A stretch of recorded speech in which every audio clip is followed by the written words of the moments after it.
Have you ever held a single coin in your hand and truly looked at it? We see them every day, pass them back and forth without a second thought. But what is this small piece of metal, really?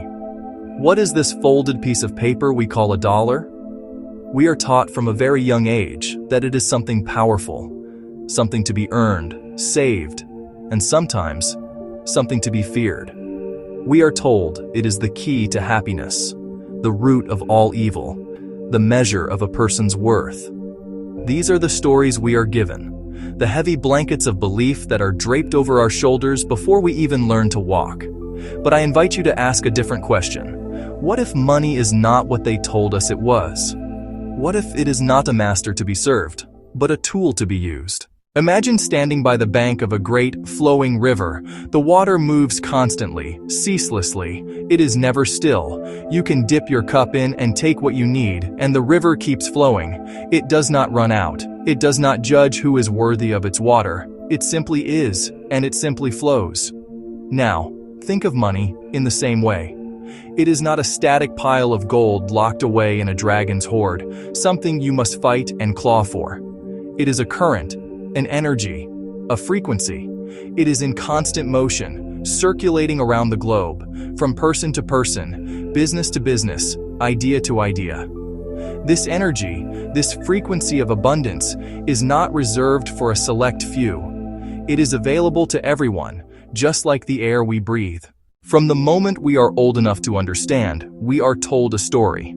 It is a story whispered in classrooms, shouted from news reports, and woven into the very fabric of our society. The story is this: there is not enough. Not enough money, not enough jobs, not enough opportunities. It is a tale of scarcity, a narrative of limitation.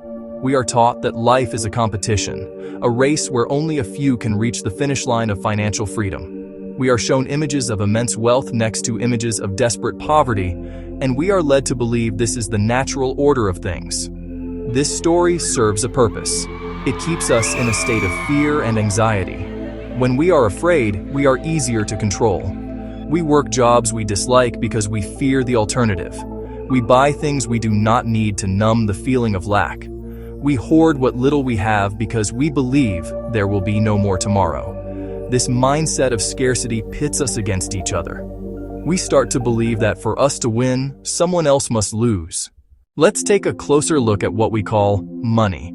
Is it a force of nature, like gravity or sunlight? No, it is a system. It is a set of rules and agreements that we, as human beings, made up. Long ago, people traded goods directly: a bag of grain, a pair of shoes.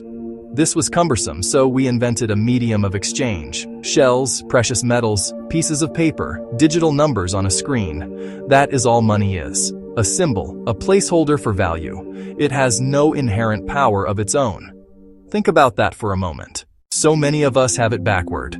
We say to ourselves, when I have more money, I will finally feel secure. When I get that promotion, I will feel confident. When I can buy that house, I will feel abundant and happy. We are waiting for the outside world to change so that our inside world can feel better. We are putting our emotional well-being in the hands of external circumstances, making our happiness conditional on a number in a bank account. But the universe does not work that way. The feeling must come first. Abundance is, first and foremost, an internal state. It is a feeling, a vibration, a way of being. You must feel abundant before abundance can show up in your physical reality. They cultivate a feeling of prosperity, gratitude, and possibility, and their external world rearranges itself to match that internal state. It is the law of attraction in its purest form: like attracts like. A frequency of lack can only attract more lack. A frequency of abundance attracts more abundance. You start with gratitude. Focus with genuine appreciation on the roof over your head, the food on your plate tonight. Feel the richness of a warm cup of coffee, the abundance of love from a friend or a pet, the wealth of a beautiful sunset. These small shifts in your perception begin to change your energetic frequency. You are telling the universe, I am ready, I am open, I am tuned to the frequency of abundance. These ideas may sound beautiful, but do they work in the real world? The answer is a resounding yes. Consider Sarah, A single mother drowning in debt. She began a nightly gratitude practice. 5 things, no matter how small. Slowly, her inner state shifted. Her openness led to a conversation that became freelance work. It wasn't luck, it was alignment. David believed art couldn't pay. He changed his belief. My art provides incredible value, and the universe supports me. His confidence was felt. Opportunities followed. Within a year, he pursued art full-time. The art didn't change, his belief about its value did. Money is a human-made tool.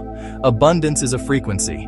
Tune yourself, and the current finds you. Peel back the old beliefs that say you are not worthy, that there is not enough, that your dreams must fit your wallet. The truth is not in vaults or on screens. The truth is found within you. Start there. This is where your new story begins. This is your personal invitation to abundance. More joy, more peace, more freedom, more ease. See wealth in a sunrise, richness in laughter, prosperity in a single, mindful breath.